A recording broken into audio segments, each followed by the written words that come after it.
What are we talking about? Elementary school? Like elementary, middle school, high school. Elementary school, I grew up in Melbourne, Florida. I went to an elementary school called Meadow Lane until I was 9 years old. It was so close to my house, I was able to ride a bicycle, and that was fun. I used to go and get my cousin. We ride to school together. We were never really had classes together till my fourth grade. And I had a fourth grade teacher named Mrs. DeWall. And about 2 or 3 weeks into the school year, as they do up here, they always have an open house. And Mrs. DeWall made a comment to my mother. She didn't understand why Jay Aruda and myself was always getting in trouble, but she didn't know we were cousins. And from that day forward, she split us up. We were never sit next to each other again. So I ended up moving to Clearwater, Florida, and I went to another elementary school there. It was a brand new school. It had never been open until the first year I went there as a fifth grader. And it was an open concept. There were no walls between the classrooms. There literally, you could sit in one classroom and look at the other classrooms across the pod. The library was in the middle. It was a big round building. And it was called the Dwight D. Eisenhower Elementary. It was very interesting, very different. I went to a comprehensive junior high in Clearwater, and what that was it was a combination of different types of trades that we got to learn. We had to go through all 12 of them the first year we were there, but then in our second year we got to pick and choose the ones that we wanted to have further study on. So they actually had a cleaning shop there, a tailoring shop, a printing shop, a welding shop, an automotive shop, electronics, home ec. There was a bunch of them that they had, horticulture, and it was very fascinating. I learned a lot. I actually, one of the final courses I took was cooking. It was commercial cooking, and since that time I've always been the guru in the kitchen. So I went to Dunedin High School until I was 17. I was in ROTC. I enjoyed it. Back in those days, you have to remember that there wasn't as much crime. So when we were allowed to go outside, we were actually kicked out of the house to go outside. And we were told to be home when the street lights came on. So that was a lot of fun, a lot of freedoms that my own children have not been able to experience. And because of the way the world has changed. So, but we had a good time. And high school was a blast. I enjoyed every minute of it. I ended up in my senior year changing high school and going to Melbourne High to graduate in Melbourne, Florida. And I got to spend time with my cousin who I'd gotten in trouble with in fourth grade.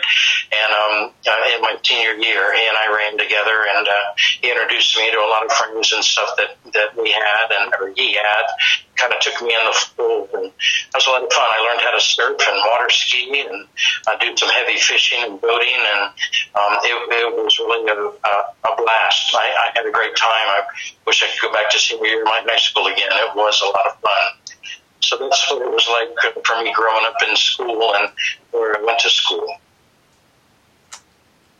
Cool. Okay.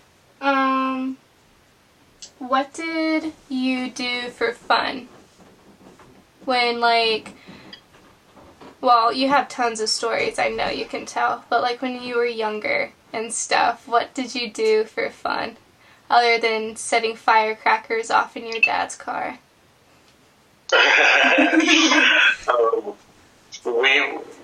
We did. My dad was very creative, and we always had places to go and things to do. We always took summer vacations. We went to the Smoky Mountains, and we actually camped in a pull-behind camper, one of those pop-ups. We used to go to New Hampshire where his aunt and uncle, my aunt and uncle, his sister and brother-in-law lived. And we would go there a lot of times for Christmas because of the snow and being able to go ice skating. And back then we had snow sleds, literally sleds, like you see hanging on these antique restaurants walls, and just make snowmen, and every kid's little dream. After my parents divorced, my stepfather was a sailing instructor. So he was out of St. Petersburg, Florida. There was an Annapolis sailing school that he was the manager of, and we used to go sailing a lot, not only in the boats that the school owned, but while he was training people or instructing people how to sail, a lot of these people were older businessmen and women who had made a lot of money and purchased a sailboat and always wanted to sail. So they were seasonal, and a lot of times he would look out for people's boats during the winter, and when they were up north where they lived, and then they'd come down during the spring and summer and fall, and they would sail. But we got to sail a whole bunch of different really nice sailboats. One, actually, 2 years in a row, we had to sail down to the British Virgin Islands. They had another branch of the Annapolis Sailing School there, and the sailing school in St. Petersburg owned a 45-foot sailboat. That was the biggest in their inventory. Well, they needed, and it was a two-masted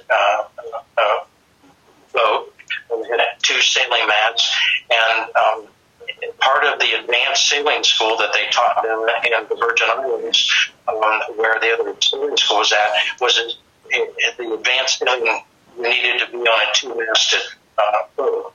So we would go down for 2 weeks, 2 summers in a row, to let them borrow that sailboat, and they would let us stay on a 32-foot sloop that we had, and we would sail around the islands. So for 2 summers in a row, we got to go to the British Virgin Islands. I got to sail down there from Clearwater, Florida, and I got to sail back. So that was really a big blast. Also got to sail through the Devil's Triangle. Nothing happened, but it was kind of cool and exciting. So had a great time growing up, had a lot of great adventures. And when I joined ROTC in the high school I was at in Dunedin, we went on 2 field trips, and one of them was on a U.S. aircraft carrier called the Lexington. It was stationed at Pensacola Naval Air Station, and they would go out into the Gulf of Mexico for a week at a time, and the naval aviators that were training to be Navy pilots, they had to learn how to land on an aircraft carrier. So they had to make 4 daytime and 4 nighttime successful landings and takeoffs. And so we went out, and that's what we did. We hung on that ship with all the other sailors that were running these operations both daytime and nighttime, and it was really exciting. We got to watch a lot of the ships come in and take off. We got to work on the flight deck, and we were just high school students, so it was an absolute blast. And the other field trip was on a destroyer. They really enjoyed doing that as well. One of the things they tricked me one time, they had me, we all had to stand watches, and that means you stand up in a location with them, binoculars, and we had a big scope that was mounted on the ship, and you just looked out and you watched the horizon. You're looking for vessels or planes or anything like little pieces of land mass or an old buoy that could lose something that could harm the ship. And that's what you did. Well, one night it was kind of stormy and raining, and I was standing outside, and they were having me look at what they called a mail buoy. And they said that this is where they pick up the mail. It's like this thing that floats around, and I didn't quite understand it, but I said, okay, but I had spent 2 hours looking for it. The officer on the watch came to relieve me, but he told me I was doing such a great job. He asked me if I'd stand up there again for another 2 hours and keep looking, because it was really important to find. So I did that again, and then they came and relieved me. So 4 hours out in the rain, and the ship was tossing and turning, and so I finally went down below, and I needed to get some sleep, and one of the guys had asked me what I'd been doing, and when I told him, he just started laughing. He said, there's no such thing as a mail. So they just strip you. So that was interesting. I had a good time growing up, a lot of great adventures, and a lot of fun things, very unique. What from today do you wish you had then? I'm sorry, repeat that. What from today do you wish you had then? I still don't understand understand the question. I'm sorry. I'm messing this up for you. No, that's fine. Like, obviously, my generation is totally different from how you grew up. I had all this technology and stuff. Is there anything that you have today that you wish would have, like, that could have helped you back then? Oh my gosh. I'd like to have a smartphone with Google. Are you kidding me? We did not grow up with any of that. We grew up with encyclopedias in our house. You wanted to do research, you had to go to the library. You wanted to read, you had to go to the library and check out books or buy books in bookstores, which were expensive. The television set was not a flat screen TV, and there was only one in the house normally. I was on the honor roll in high school, and my mom would ask what I wanted. And back then, small little black and white TVs were just coming out, portable TVs. And that was one of the things I got for being on the honor roll. And I was special because we had 2 TVs in the house, and one of them was this tiny little black and white TV I had. But yeah, there's so much technology today that would have been great to help with advancement, you know, and educational. You guys know so much more at such a younger age now. Both good and bad, I'm sorry to say, but I wish that I would have had the advantage back then. Yeah, the technology today is just absolutely incredible compared to what it was. How close was your family? We were very close. My dad was one of 7 children who, the 5 sisters that he had, they all had a bunch of kids. There were 17 cousins that we all kind of grew up together in different parts of the Northeast and the Eastern Seaboard. But once a year we'd have family reunions, and a couple of the cousins lived local that I hung out with, and my one cousin that I went back to live with in my senior year, he and I were like brothers. We were born a month and a day apart. So it was a lot of fun growing up. Like I said, my dad and my uncle, his dad, they were fishermen, airboat guys. We were constantly out camping, boating, you know, fishing, just doing all kinds of really neat, fun things. So we were very tight. And, the family reunions were great. All of the kids knew each other while growing up, and we're still close today.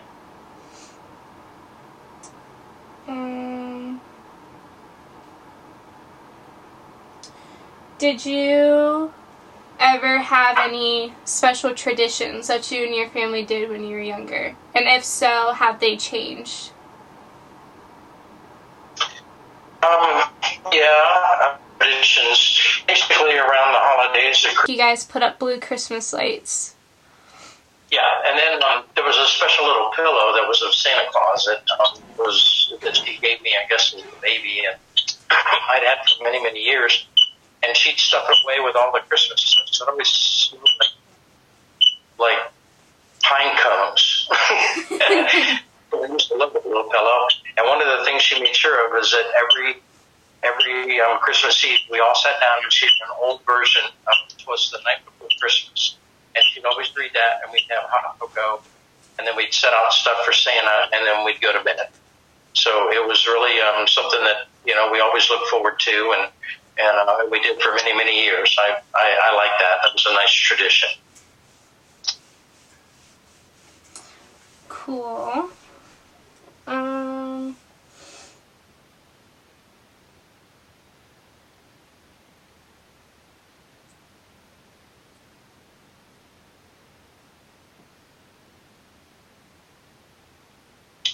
Yes, ma'am. How did the prices change? Oh, wow. That was massive. When I was in school, I worked at Burger King, and that's when you got a 99-cent Whopper. And they're like $4 now. It was ridiculous to see a lot of them. A gallon of milk was less than $1. I remember we used to go over to MacDill Air Force Base. We had commissary privileges, and we would get half gallons of milk at like 50 cents a piece. And my mom would bring like 6 of them home and throw them in the freezer. I mean, everything was really each loaf of bread I could buy for a quarter.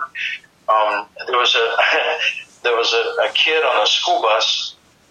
Every Friday, he went to this donut shop around the corner from his house, and they sold Day-O donuts for a nickel. And on Fridays, when he got his allowance, so he'd go over and he'd buy up a bunch of them, and then he would bring them to school and on the bus and everything, and he'd sell them for 25 cents. He was the great entrepreneur. But I remember, you could get donuts for a nickel or a dime for fresh ones, a nickel for day-olds. The prices, a gallon of gas was less than $1 a gallon. It was amazing the changes and how the cost of living has moved so much. Yeah, and hearing stories too of like how mostly fast food restaurants, how you've told me that how they like make the foods, like the foods are all different. Like it was a lot more fresh, mostly for like Taco Bell and stuff. The meat was always fresh first thing in the morning. It was the Burger King didn't, but you're right. Taco Bell. I knew a young lady that worked there when I was in high school, and one of the things they would do the night before is they had this huge wok, and they had this big, I don't know, like 5 pounds of chunks of ground beef that were fresh. They kept in the refrigerator. They were delivered every 2 days, and they would cook it up the night before, these 5 pound sections in these big woks, and they would season it. They had a special packet of season they put in it, but everything was so fresh. I mean, the lettuce was hand chopped, the tomatoes were hand chopped, the onions were. I think the salsa was all pre-made, but there were a lot of things at Taco Bell that were like very fresh. A lot of us used to go there only because they had the fresh stuff. And even like Wendy's back then, and I believe they still advertise it today, but all their meat was fresh as well. It was all, no frozen patties came. It was all meat that was separated and cut, and they had, from what I understand too, from another friend that worked there, they used to get deliveries every couple of days. So they would deliver all the fresh produce that was all hand cut and chopped, and with their beef patties. So, it was amazing how everything was so processed. Even those fast food restaurants.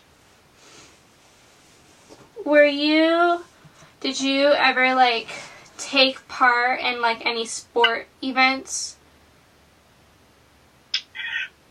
Yes. I played baseball when I was in elementary school and junior high.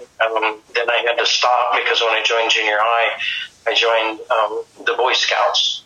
And my mom said she wasn't going to maintain 2 separate sets of uniforms.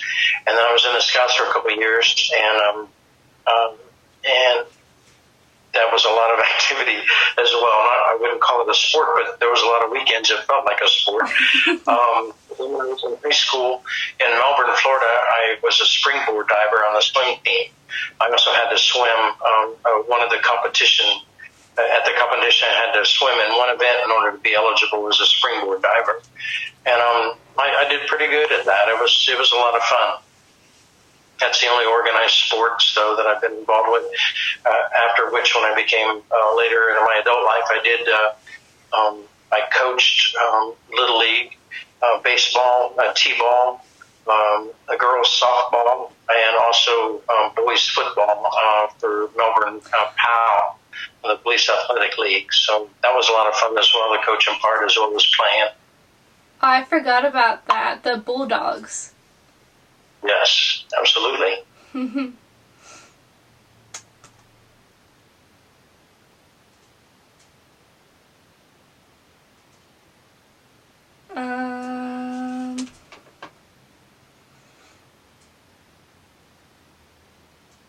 I don't know what else to ask.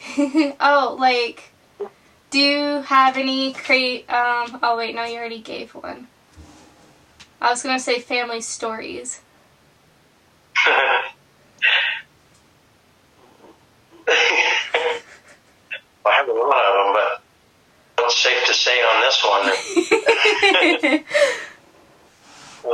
It can be PG-13. No, that's fine. Here, I got two stories for you. One of the, you know about it, but I'll share it with whoever's going to watch this. One year, every 4th of July, my dad would always get together with my aunt, my uncles, and we, all the cousins were there, and we'd just have a big fun time, and there was always a cookout and stuff, and then at nighttime we would have lots of fireworks. Well, this one particular year, it rained all day. Raining in Florida in the middle of July, who knew, you know? So it did. It was raining all day. We had to have our barbecue on the back porch and eat inside, and we couldn't play too many games outside. The house was really crowded. But we were really saddened because the ground was so wet to the edge of, like, pooling. There was a little bit of lake flooding in my uncle's backyard. So my dad, he didn't want to take away from us not having fun, so he pulled the station wagon into the backyard and rolled. It was back in the building. You could roll down the back window, and he did, and he let all of us kids stand on the back porch, light bottle rockets and firecrackers, and shoot them inside the station wagon and let them blow up. My mother wasn't happy with it, but all of these kids were blast, and the inside of it was just riddled with all these little tiny pieces of paper, and it was a huge mess. But we all cleaned it out. All the kids did before they went home. We swept it out as best we could in the rain, and got it all wiped down as best we could. It was still a mess, but with a lot of.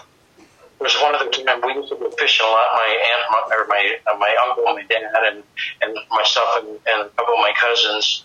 And one year it was really amazing. We were down surf fishing off the coast of Sebastian Inlet, and they had a run of what they call bluefish, and there was just schools and schools of them right off the coast. You no sooner when you use a surf rig, there's like 2 or 3 hooks on the leader line. So when you're surf fishing, you throw out this big thing that has like 3 different areas on the leader line that you can put bait on. There was a couple of times we put like multiple fish on one leader line at a time.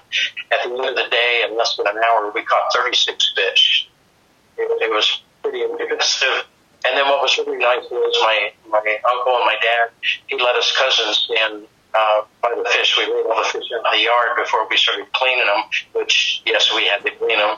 And me and my cousins, while the uncle sat there with a beer, there you go, a little PG-13. And he laid them all out, and we all stood with fishing rods, and they took a picture of us. Said we didn't catch them all, but it made it look like we did.